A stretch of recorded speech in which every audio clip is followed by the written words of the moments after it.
Wait, let me tell Twitter that I'm doing this. Hold on.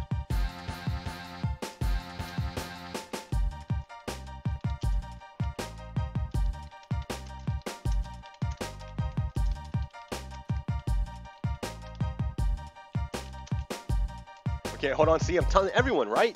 You're here while I'm telling everyone. Oh, wait, I didn't change my thing. Sorry, dude. I'm typing it and I forgot. Here. All right. Turn this down a little bit. I'm typing it real quick to tell everyone to come check this out. www.youtube.com/PoGokeRo/live, and then yeah, tweet.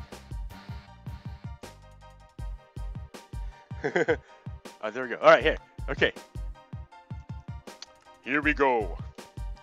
Yes, today finds me in Grandfather Station. Grandfather Station. The station dedicated to grandfathers. I will make Grandmother Station eventually. I'll get there. It's a lot. It's a lot of stuff I gotta do. But for now, it's Grandfather Station.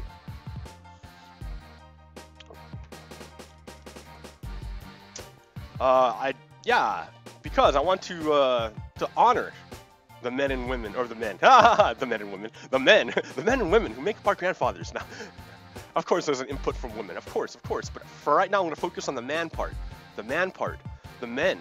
Dude, grandfathers are great. Grandfathers are amazing. They have a vision that the younger kids can't even comprehend, cannot even understand. Their brains can't even process it. And so this person with an amazing perspective, looking over this tiny little child whose timeline is like that big long, and this gigantic worm of a grandfather is looking around, going, "Yeah, I see all this stuff. Little time worm. I see all this stuff, and I will guide you, and I will prepare the path for you." That's amazing. What a great grandfather. That's vision. So it's not like it's prowess in battle. That's the old school of understanding what is greatness. If you want to talk about okay, so the ancient Greeks, right? That's where we get a lot of our stuff from. Ancient Greeks, and you can see the way the idea of what it means to be great changes over time. In the Iliad, the first epic poem, the older epic poem, we see Achilles as the epitome of manliness. That dude is awesome. He's super powerful in battle, and that's what it means to be a great man. But then when we move over to the Odyssey, Odysseus, he is not the best in battle or anything, but he's really smart. And so we start seeing the change in what it means to be great, that it's not necessarily just physical brawn, but it's also intelligence, it's foresight, it's vision of another world, and the ability to manipulate that other world and to navigate it. So grandfathers, I think, are the epitome of that. I mean, that's what they are. They're older, so they're not the best in battle anymore, but they have the wisdom, the vision, and the experience to guide and lay and prepare for other things that they know will come because they have wisdom. Oh man. See, wisdom. Grandfathers are great. So today, let's see. I want to make sure this is all streaming going, right? Check me out. All right. So today, I want to talk about lots of stuff going on. You'll notice that my co-host, Captain Pones, is not here today. We have had a falling out. As you noticed last episode, after 50-something episodes, I talked to Captain Pones and asked him what he thought, and he was like, "Yeah, I didn't listen to anything you said." And then he started repeating Nazi lines. Both sides. So I don't think he was even aware of what he was doing. So, and yeah, off scenes, things happened off scene, off camera. So I want to point you over to my website, PoGokeRo, or on Facebook. I know it's on Facebook, but I don't think you even need to log in to see it. You can just go on to just log into my page, facebook.com/PoGokeRo. Facebook.com/PoGokeRo. You want to look up something called the fascist matrix. The fascist matrix. Because, and I'm just going to tell you real quick what that is about. I mean, I wrote it down for people who like to read, but I'll tell you for people who like to listen.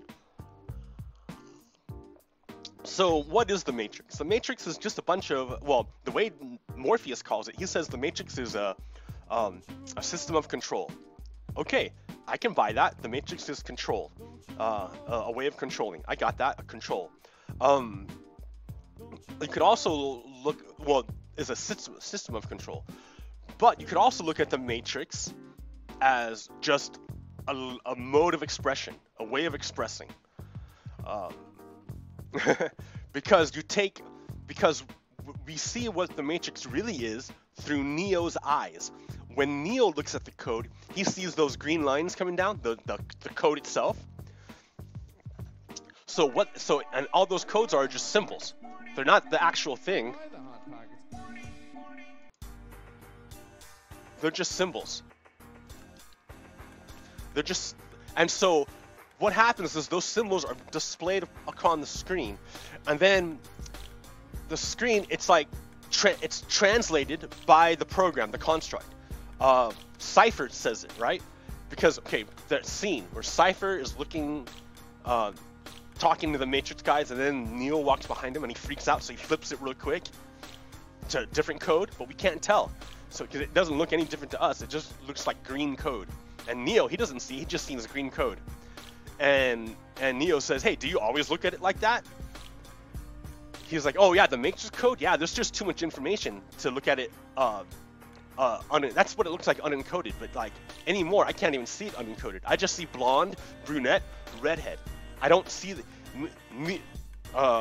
Cypher says it. I don't see the code. I just see blonde, brunette, redhead. That is the Matrix. I don't even see the code. I just see blonde, brunette, redhead. That is the Matrix.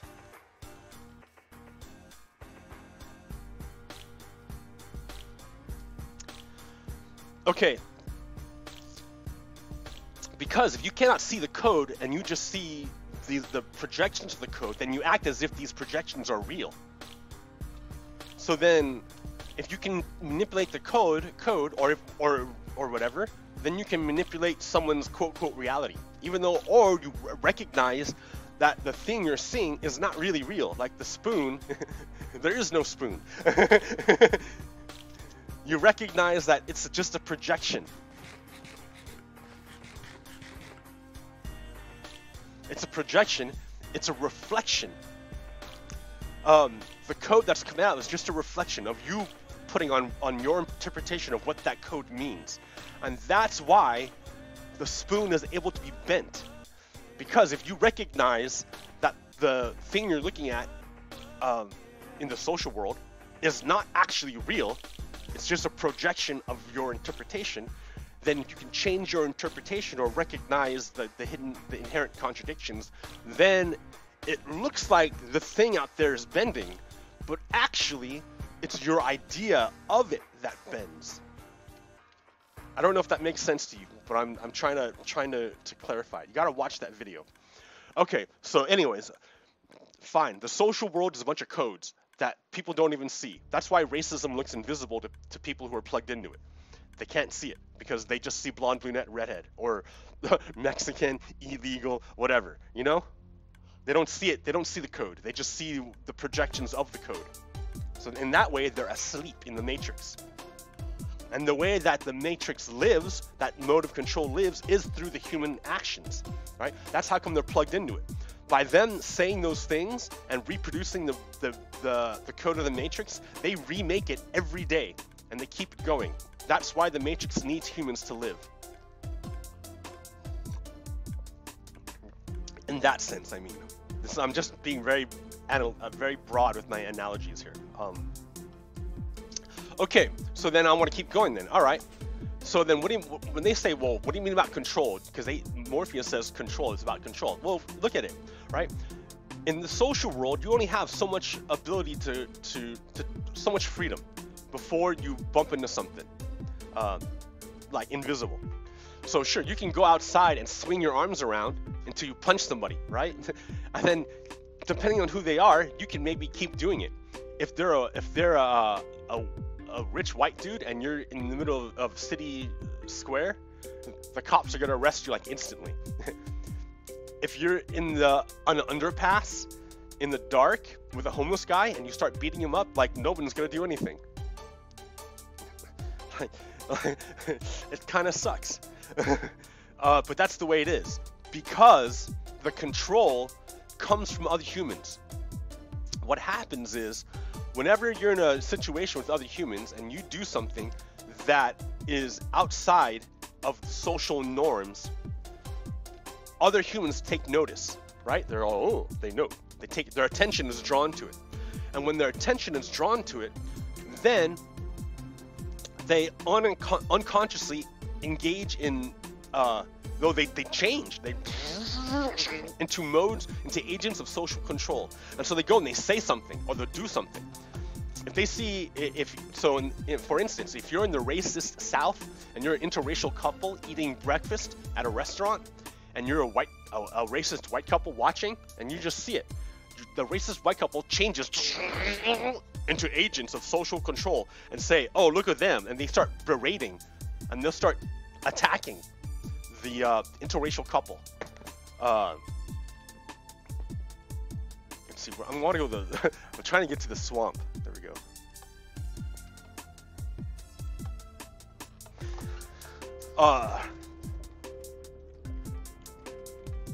Or if you're a gay couple and you're walking through like conservative land, like they'll attack you. I mean, they've done it. It's not just this isn't just an intellectual thing. If you're a black person, this is an everyday occurrence. This is your everyday life that you have to struggle against every day, because in a white society, in a white-dominated, white supremacy society, you're reminded black people are constantly like berated to be put into a certain mental place.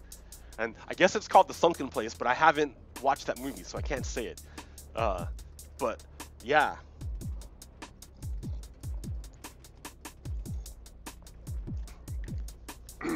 So if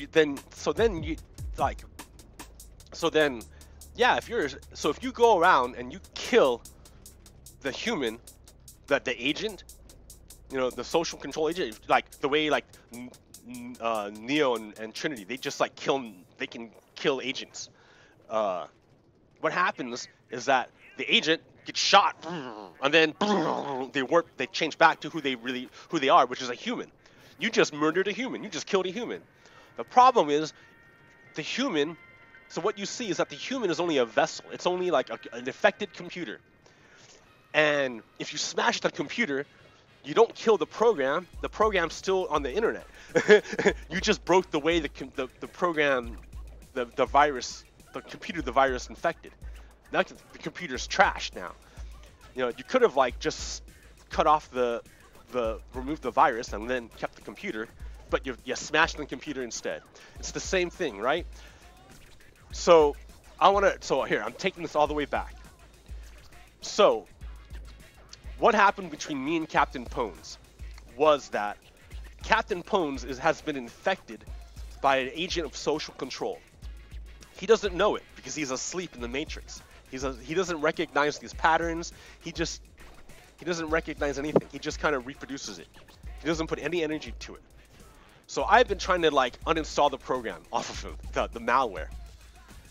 And it didn't work at all. Because the very last episode that we had, he said, I disregard everything you said, and I'm repeating fascist lines. So he turned back into an agent of social control. He turned into a matrix into an agent before my eyes. Nothing I could do about it.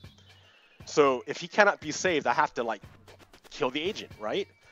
And that's gonna mean I have to kill my relationship with Captain Pones. I can't help it, right? That's what. Do you see why fascism is bad? Do you see why this is such a bad idea? Like, if you accept it and say, oh, well, I'm going to accept Captain Pones even though he's a fascist. No, I can't do it. I can't do it. Right? Fascism is so bad and so virulent and so disgusting and so abhorrent. I can't do it. I won't. It's against Americanism. And so that's why I won't do it. I can't even have a relationship with him. Because he has let himself be consumed by an agent of social control. So if I were to allow myself to hang out with him, he would slowly kill me. And he was trying to, right? Because he pulled me into his circle of friends. His friends, John and Ronnie, are also pretty Nazi sympathizing. So they too, because I come in and my reality is different than their reality, right? They're in the bubble. And so if I come in their bubble and try to challenge their bubble, they unconsciously attack me, trying to reinforce their idea and their version of reality. And so because it's incompatible, we can't coexist, right? So inevitably we'll have conflict, and we did. So, and like I was trying to like be there as like a beacon for them to notice something, and they didn't see nothing. They're totally asleep. They refuse. So here, let me get into it deeper. I said something pretty harsh. I called them Nazi sympathizers. Yes, Nazi sympathizer, white supremacist sympathizer. Now, doesn't mean that they're Nazis themselves. I didn't say that Captain Pones himself is a Nazi. I'm not saying that Ronnie and John are Nazis, but they're asleep, right? They're sympathizers. What it is that they don't want to be bothered with it. They're in such a position where that they're okay. So okay, this is a perfect way of doing it, dude, because this is relevant. This is perfect. This is perfect. Okay, imagine white supremacy. Okay, God, oh wow, this is awesome. Okay, I'm in the wrong game. All right. Everyone's playing this game. All the kids are playing it. So you already know, kids. You already have this model. I'll get more coffee. Ladies and gentlemen, boys and girls of all ages, prepare yourself for the next amazing iteration of this oh man, I just spilled everywhere. There's a gross thing I need to clean. Okay, the next iteration of a great program, a great idea that everyone's been playing called Battle Royale. Now, I didn't know about, man, I'm getting older and older, and the older I get, the more I'm like missing out on the new information that the kids are playing. But, so yeah, this has been an old thing I didn't know about. It's been going on for a while. A game called Battle Royale. So it's like, what you do is you take the standard first-person shooter, and you add it. So, but you added the difference is that instead of a tiny little map, but you keep everyone close together.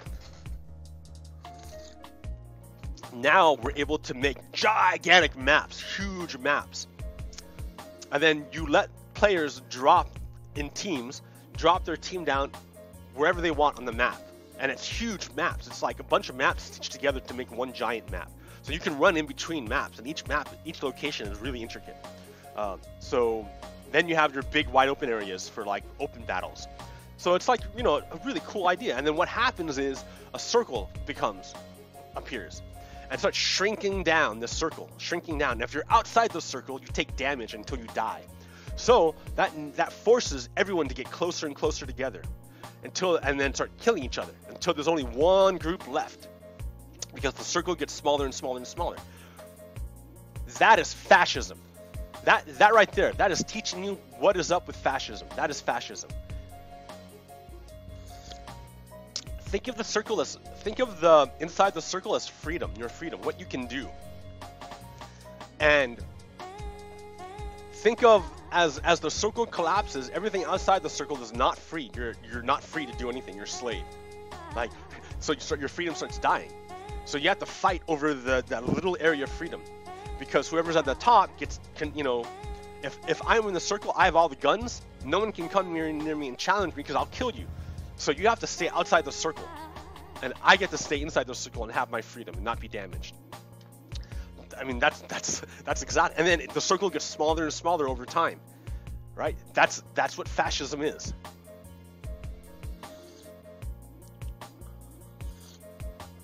Because even though Captain Pones and his friends are Nazi sympathizers, and they feel that, you know, oh, because I'm white, I'm in the circle, I'm okay. That circle gets smaller and smaller, right? How much money do you make, Mr. Captain Pones?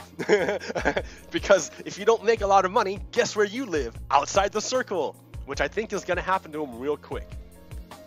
Like, it starts getting more and more uncomfortable the more you're outside the circle. And minorities will tell you all about that. So, so yeah. So, la la la la.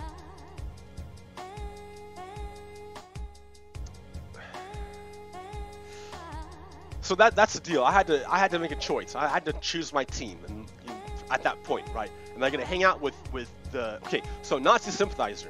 So Captain Pones, maybe he doesn't have a pile of guns. Maybe he's not out there going out and trying to kill minorities and stuff. Maybe he's not actively reinforcing the patriarchy and the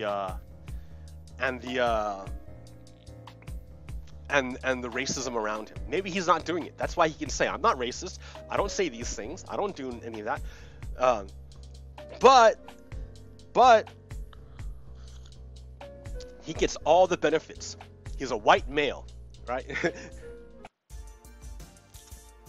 So he has no problem getting any of the jobs, any of the anything. Because he's a white male. He's not going to get messed with by the police. He's not the one most likely to be killed with a police encounter. I mean, like, the poverty is not concentrated on him, it's concentrated on other people. Like, all these civil rights violations don't happen to white people, they happen to other people. So for him, and the thing is that he honestly does not see it. Because he doesn't go out. He doesn't have to go out and look for it. He doesn't go out and look for it, so he doesn't see it. And if he doesn't see it, I don't see it, guys. I don't know what racism you're talking about. I don't see nothing. But at the same time, unconsciously, he reproduces it. He reproduces it because he says things like, "Oh, both sides. Oh, I don't see anything. I don't see nothing." See, he's reproducing it because that's what the Nazis want you to do. If you're a white guy, they want you to like let the Nazis do what they want. Don't bother them. Leave the Nazis be. That's what the Nazis want. And Captain Bones is like, okay, sure. I don't.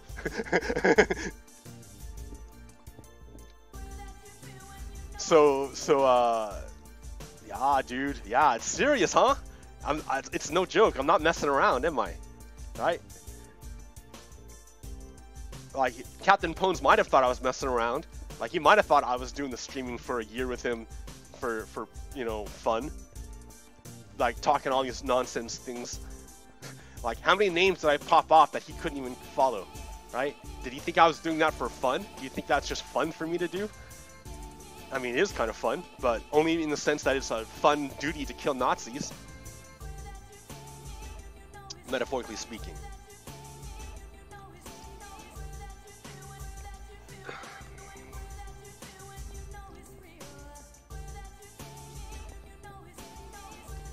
So, as long as you're plugged into the Matrix, you can be turned into an agent of social control. I mean, that's what Morpheus told Neo. As long as you're if you're not one of us, you're one of them. Even if you're not actively trying to be one of them. If you're plugged into it, you can transform into an agent of social control, which Captain Pones does and did. Now here, let me tell you some more about this. I don't know about other white families, but this one particular white family that I grew up with, the dad had this tendency to do gaslighting. He would gaslight his kids. he would say or like there would be something obvious, and then this dad would say the opposite. He would say the opposite of what reality is and what your senses say. He would say the opposite. And then so the kid would be in a moment of crisis. Do I believe my senses, or do I believe my father figure who's cared for me my whole life? Like, well, if I believe my father figure who treats me my whole life, all of a sudden I find out, oh no, that was wrong, and he laughs. But I don't get the joke. He got energy out of it, but I don't get the joke. Oh, I followed the guy I love, and he tricked me. Oh, okay. Right? So then you had to like fight to ignore this, right? It's like takes energy. It's the constant self-doubt. It's an implantation of self-doubt every time. Like, I'm gonna do this. My senses tell me, oh no, this important parental figure is telling me the opposite. Constant implantation of self-doubt. All the time, to the point where you can't trust anything. I watched it happen. And then later on, I watched as this person grew up and had a family of his own. And he reproduced that very same behavior. There would be an obvious thing. Here, kid, go ahead. And then he, as the father figure, as the figure of parental like love and trust, would say something opposite. And so now the kid has you implanted a seed of doubt inside the kid. Ooh, I don't know. Do I trust my empirical senses, or do I trust my father figure? Oh, my father figure tricked me. Haha, I should always trust my empirical senses. That means I have to narrow down my focus from all these ideas and stuff. I can't trust ideas and words. I can only trust what's right in front of me. Because my father figure lies to me. I can't trust anything. I can only do this.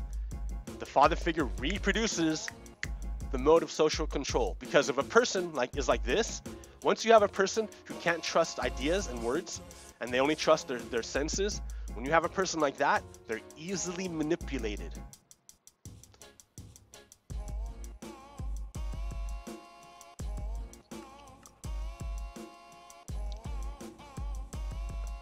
Because now you whisper to them. You don't say it outright, you whisper to them. And then they'll unconsciously pick it up and reproduce it. Because they're asleep, they turned it off. They've been taught down the line over the years to cut that part off. And that's what they did, they cut that part off. They cut it off. And it's a family thing. I don't know if all white families do it or just this particular white family, but I think a lot of white people have gaslighting. They're gaslit. They're not able to distinguish reality because they've lost that capacity over the years of a constant attack, constant attack.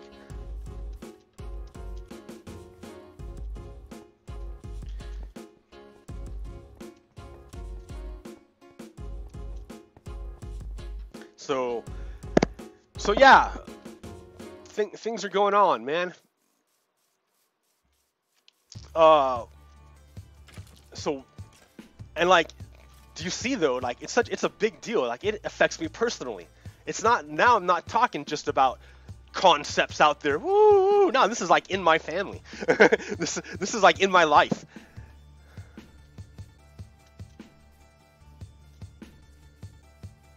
And I'm like watching it happen.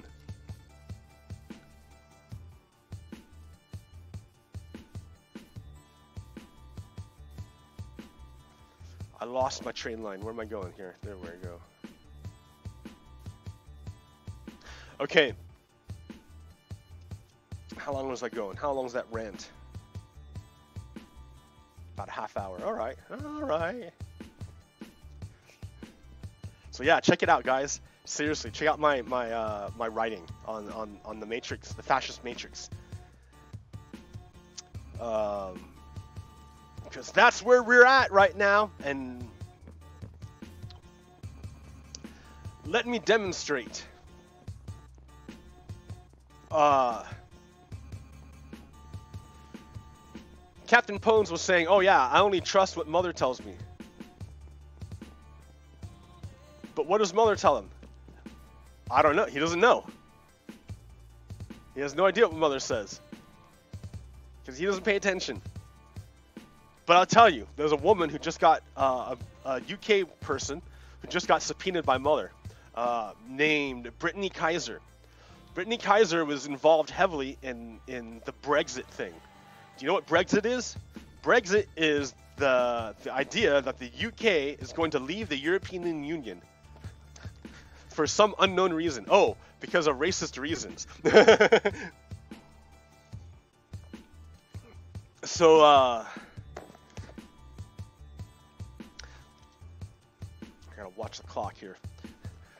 Oh, I can take, I wish I can sleep now.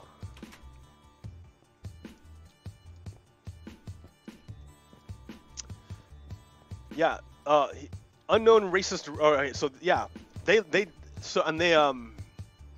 I don't know, for some reason, there was this, well, okay, yeah, a bunch of racists said, hey, let's leave the EU so we can keep the brown people out of England. And everyone voted in the UK. North Ireland said no, remain. Scotland said no, remain. Wales said no, remain. But England's like, yeah, let's leave. And of course, so England drags everyone out of the EU, and it's a big mess because that's what Putin wants. This is all Putin's doing. Putin is the one who was behind the whole Brexit thing, and if you don't believe me, that's why Mueller is bringing in Brittany Kaiser to find out what he knows or what she knows. Cambridge Analytica, remember that old company that just morphed into a different name? They're the data mining company that helps manipulate people over social media. This is what Mueller's been saying, right? All these components that Captain Pones doesn't want to connect the dots. This is all what's going on.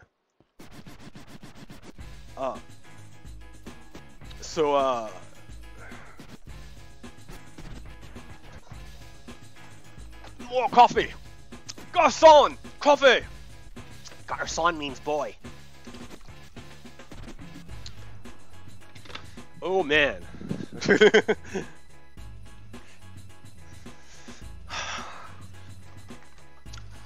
So what does that mean? So that means that this fascism that we're fighting is not just an American thing. This is an international battle that we're going to. We're heading to a world war, guys. That's what I'm trying to tell you. Like, that's why we need to beat fascism, beat it down before it spreads. And I need you to be aware. That's why I'm cutting off Captain Pones, because after a year of me trying, he didn't want to be aware. All right, dude, you chose your side. That's the way it is. I tried. There's a record of it, of me trying.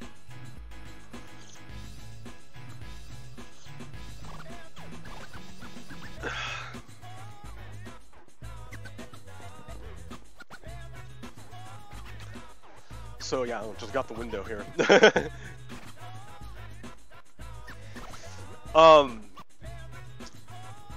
My goodness, what else can I do? I had a date. I haven't had a date in a long time. I went up to Portland. Man, Portland's a great town. I want to move to Portland. I had a date. It was really good. I haven't had a date, I had a date a while ago, but it was really late at night, and so I was super tired. And it just doesn't work out. I'm a morning person. That's the way it works. So this date was in the daytime. Daytime dates are the best. Man, I'm not a teenager anymore. I wake up early to go to work. So yeah, I like daytime dates. So we saw a matinee movie. We saw Glass. That was a great movie. M. Night Shyamalan. That was, yeah. I like that.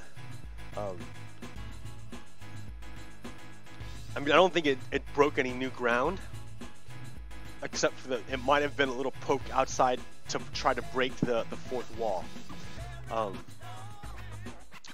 What that movie is telling you to do is believe in yourself. Believe in yourself. Because if you believe in yourself, then it's almost like a superpower. Belief in yourself is a superpower. If you look at every one of those people who in the movie who had superpowers, it was like an extreme belief in themselves. And they didn't have the same superpower, so they couldn't all do the same thing, but what they could do, they really believed in what they could do. And that's what did it, because what they could do, they really, really, really believed in it. And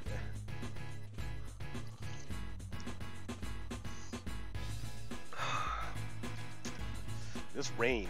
Let me go. Can't rain all the time.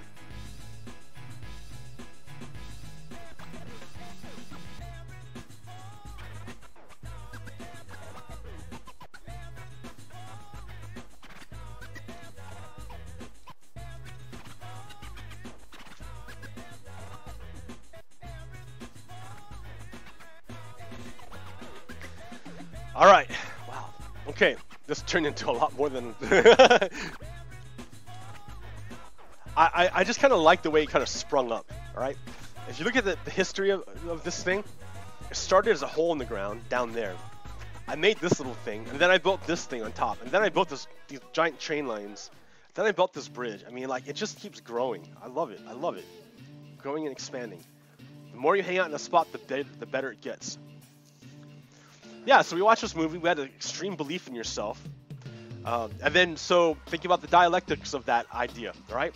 If you have a superpower of extreme belief in yourself, then you have to also think that there's forces at work who are trying to tear you down, to implant the opposite in you, extreme doubt of yourself, so that those superpowers never develop. They want you to doubt yourself. There are forces like that. One might call them agents.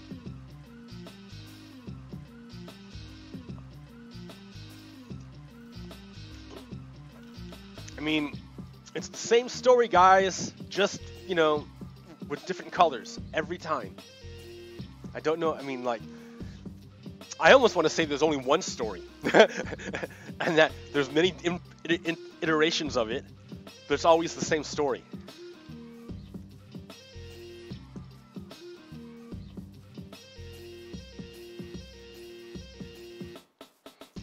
Believe in yourself. That's your superpower.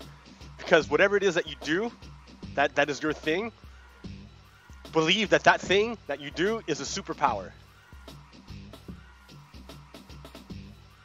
Because it is.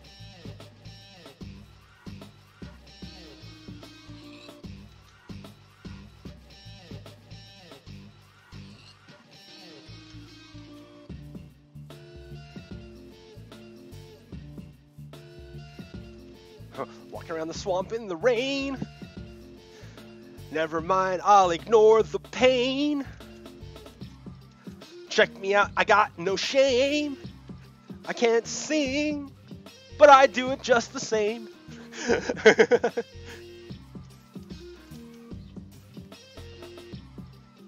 Okay. So my date was great. After we saw the movie, we went and had pho at a great Vietnamese restaurant, and it was really good pho. It was like really good. I haven't had pho like that in a long time. It was good. Like, I think I had pho last time in Carson City, Nevada. It was not very good. This pho was good pho. I'm like, all right, damn, I need to move to Portland. East Portland represent. Ugh.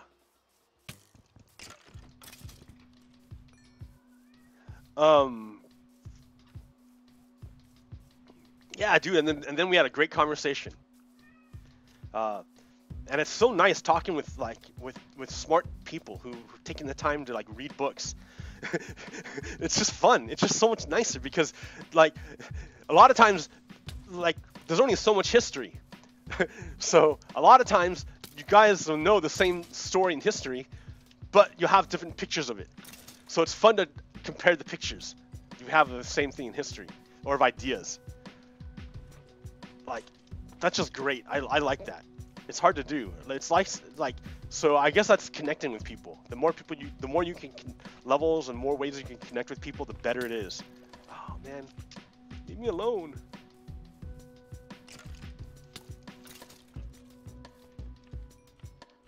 I want slime balls. That's why I'm hitting very gently. Hit gently, because if you hit them gently, they break into more pieces. I actually hit one by accident. One little one. So I want slime balls because eventually I'll have enough slimes to make cool contraptions. Just takes a while. I murdered little chickens on the way, but sorry, chicken. Ooh, look, there's a horse.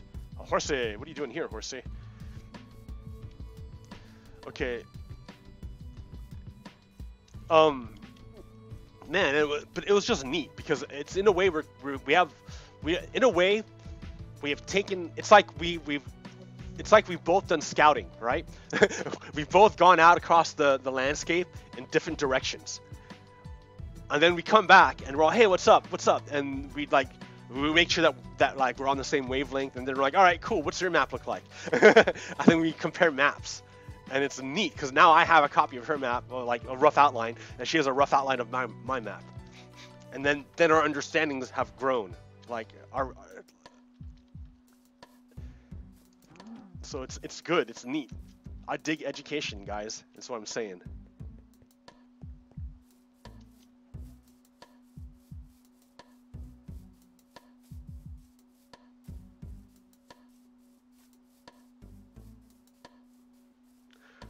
I mean, it's not all just lame stuff. I'm telling you, going to school is great.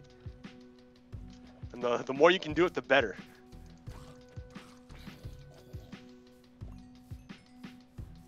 Okay, it's raining. I'm not gonna find slimes. They don't spawn in the rain, so I don't know what the deal is.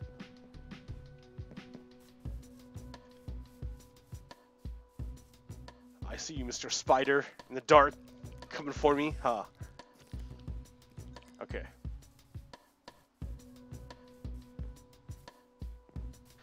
Maybe I can sleep past the rain.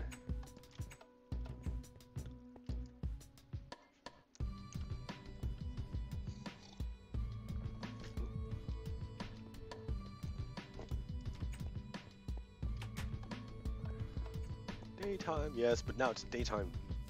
No slimes. Do you have any bones? Yes. Check the bone meal. Oh. This is what's up.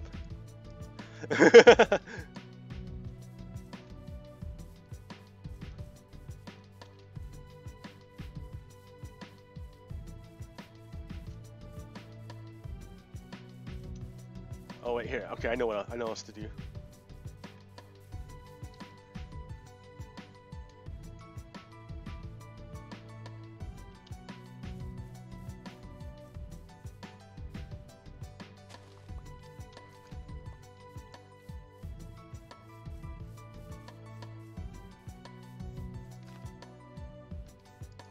Ha ha ha. But I want blue flowers. I like those blue ones.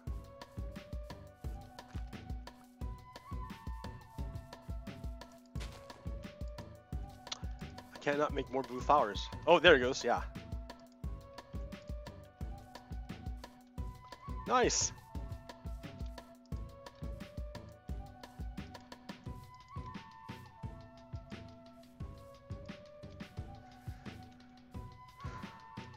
Oh, I can make like a flower trail. Ooh, future reference, flower trail. Can I just do that anywhere? Yeah. Flowers.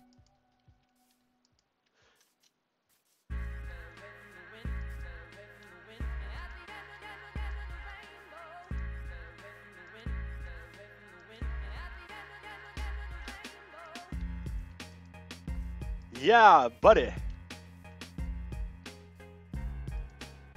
All right. Haha, that's way nicer. Look at that. Yeah.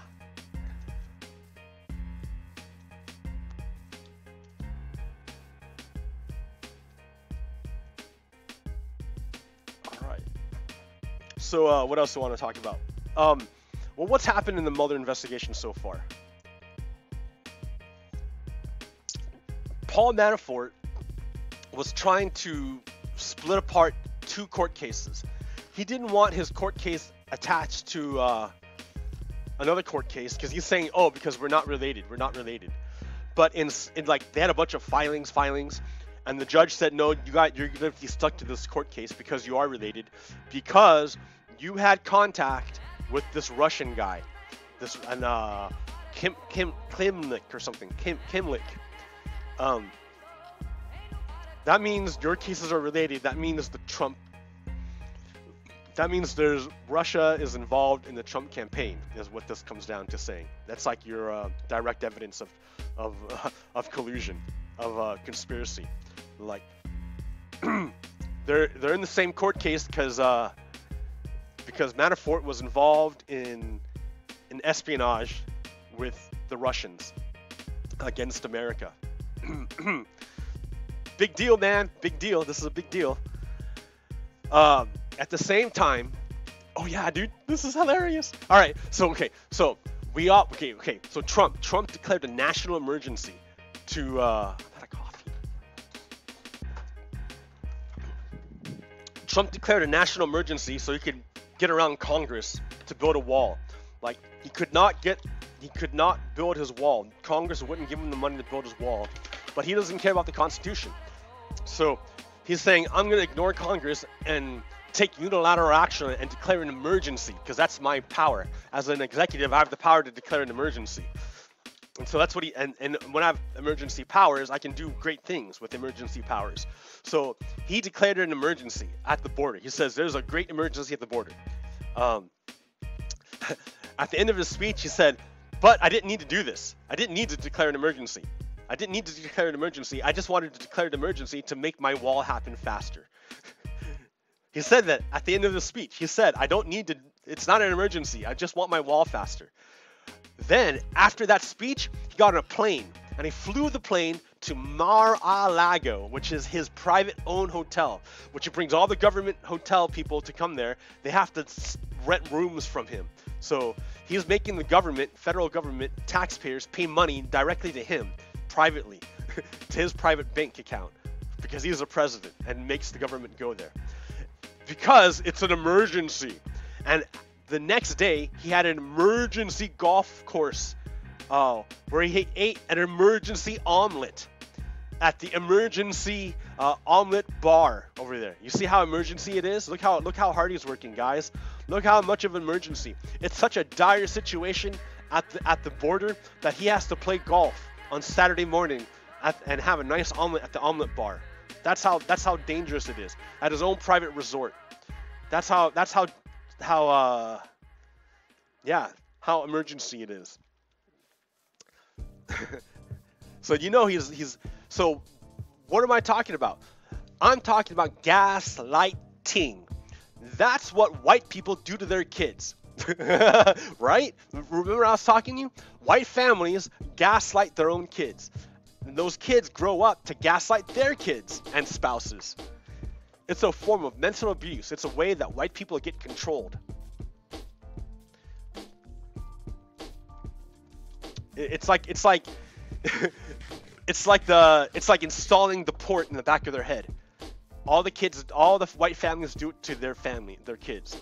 All the white families install ports in the back of their kids' heads. Unless you're woke, right? But that's a whole other thing. Like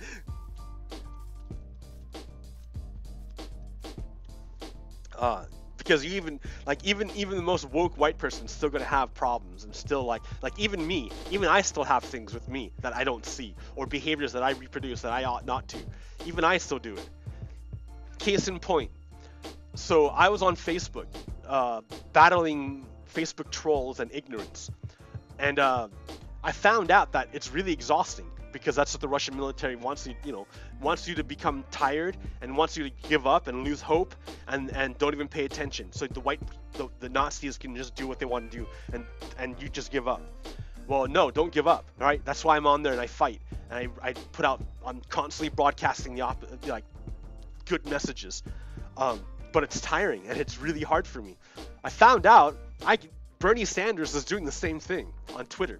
So I found out I can just copy paste Bernie Sanders tweets and put it onto Facebook as responses to trolls, and like 99% of the time it's relevant. It works. So I'm like, cool, dude, I'm gonna keep rolling with this.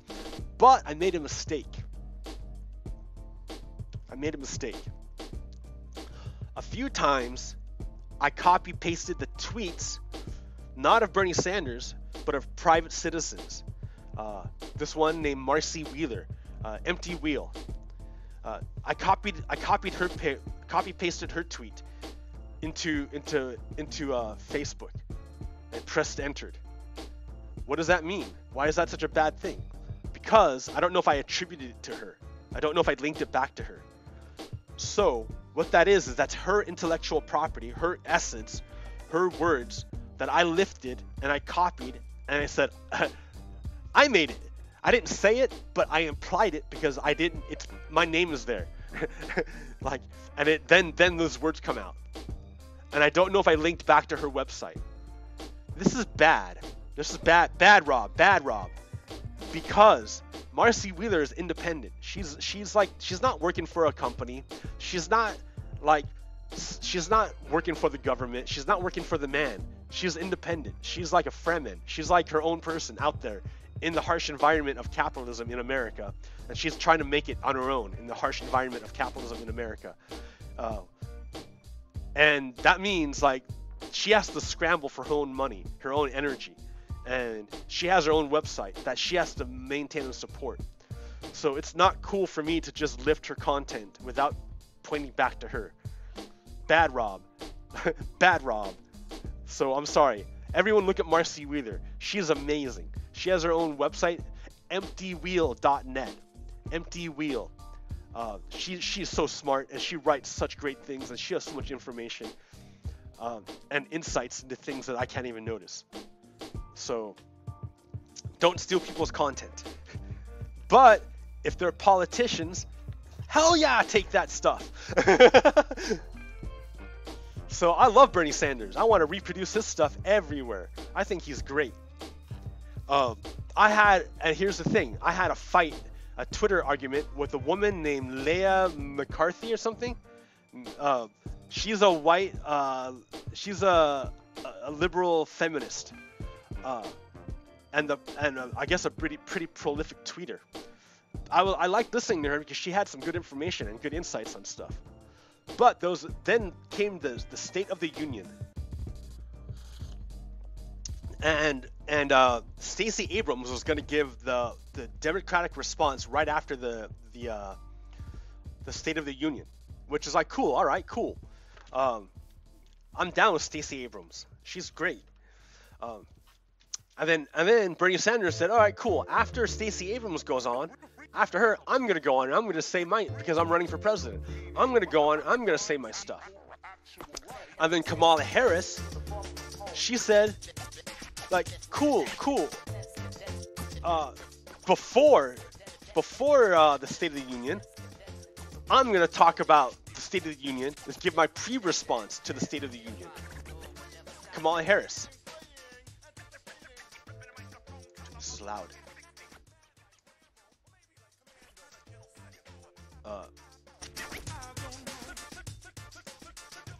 So everyone's going to give their speech at different times, their response to the State of the Union.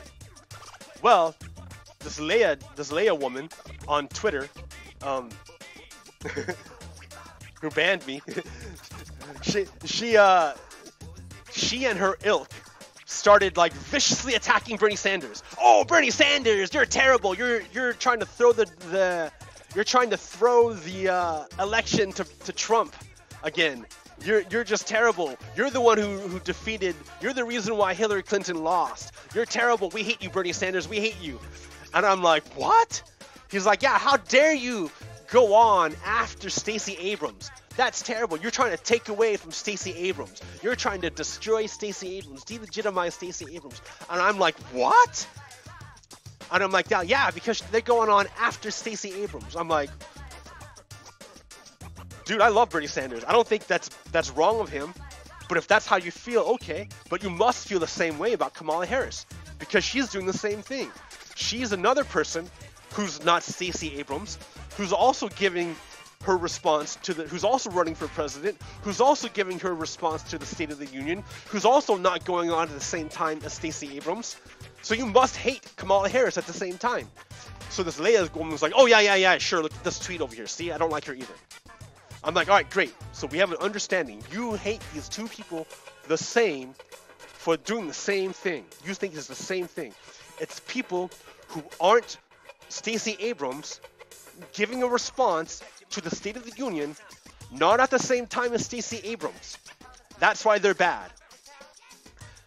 So I'm like, got it. Then the very next tweet she does, she tweets out, Bernie Sanders bad! Bernie Sanders bad! So I'm like, okay, I take her tweet that she tweeted out, and I take out Bernie Sanders, and I say, Kamala Harris! Because she's the same thing. Kamala Harris bad! Kamala Harris bad! This Leia woman saw what I wrote, and saw the words, and it's like, oh, look at those terrible words about Kamala Harris. Those words are so bad. So bad, those words. That person who said those words must be evil. I'm going to ban them. I'm going to kill them. So because they uttered these bad words about Kamala Harris. The problem was, those words were her words. Leia's words. They were Leia's words about Kamala Harris. Because Kamala is the same as Bernie Sanders. Right? I held up a mirror to Leia. And what Leia saw was a monster. So she smashed the mirror. But the problem was, the monster she saw was her. Leia. Leia was those were Leia's words. And if she thought those words were so bad, why is she putting them on Bernie Sanders? Why is she putting them on Kamala Harris if they're so bad? I can't tell her that because I'm like, she banned me, right? She won't talk to me. But that's what's up. There's that double standards. That's the liberal double standards. So I have to watch out because I'm not really accustomed to liberal racism. I'm not like, I can't see it as well, I guess. But it's there for sure. And yeah, I don't know if that's necessarily racism, but that's certainly a bias. Because why would you be biased against Bernie Sanders and not Kamala Harris? I mean, are you blaming Bernie Sanders for Clinton's loss? That means you're not on board with the Mueller investigation. That means you're on board with the Nazis, if you believe that. If you believe that Bernie Sanders is the reason and not the Russians. Because the Nazis want you want the liberals to be infighting like this. And that's what you've just done. I'm not a liberal, I'm a progressive. I'm a democratic socialist. That's probably why liberals don't like me.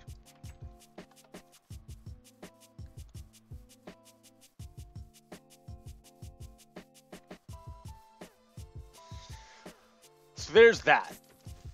What time is it? How long have I been going? Almost an hour.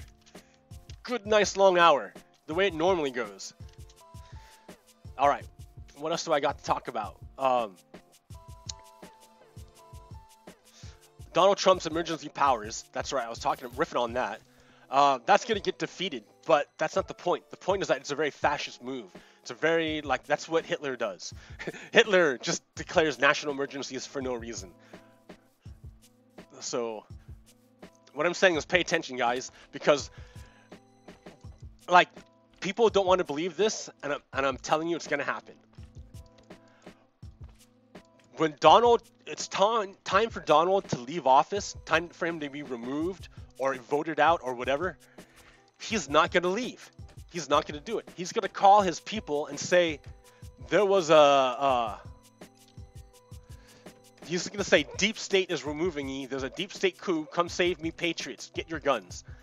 And dumb people are going to get guns and shoot Americans. So this is my fear, and this is what I think is heading toward.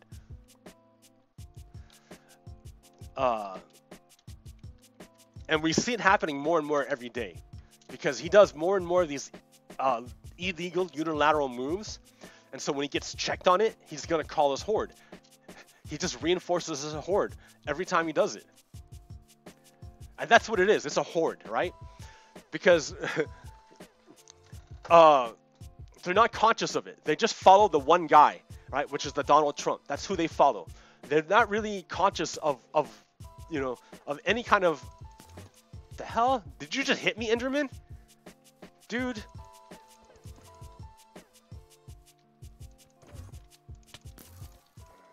Oh, it wasn't you. It was a skeleton who shot me.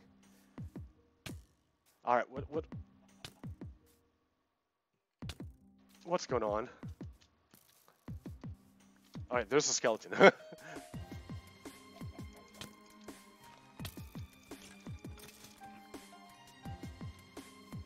All right, so I hit that Enderman for no reason, but that's okay. He's an Enderman. He deserves to get hit. Stupid Enderman coming into our world. You don't belong here.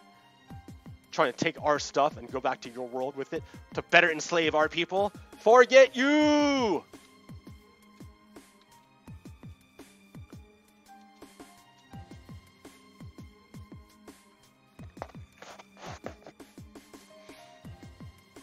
What was I talking about before I got attacked?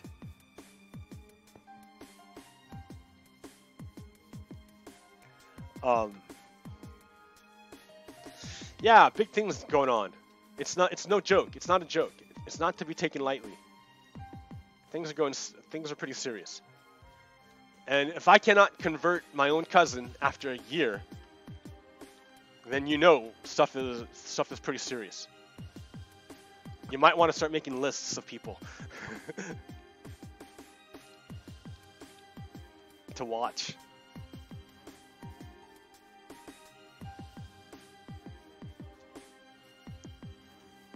Because remember, it's not up to them, right? They're asleep. But they can be used, they can transform any moment though. Like, if you're not one of us, you're one of them. You're plugged in.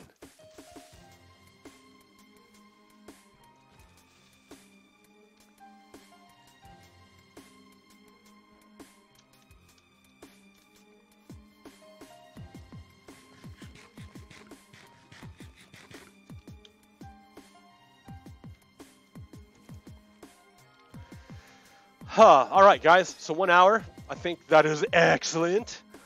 I didn't see any chat or anything. That's all right. That does it for me this week, guys. If something comes up, I'll let you know. All right, America. Peace.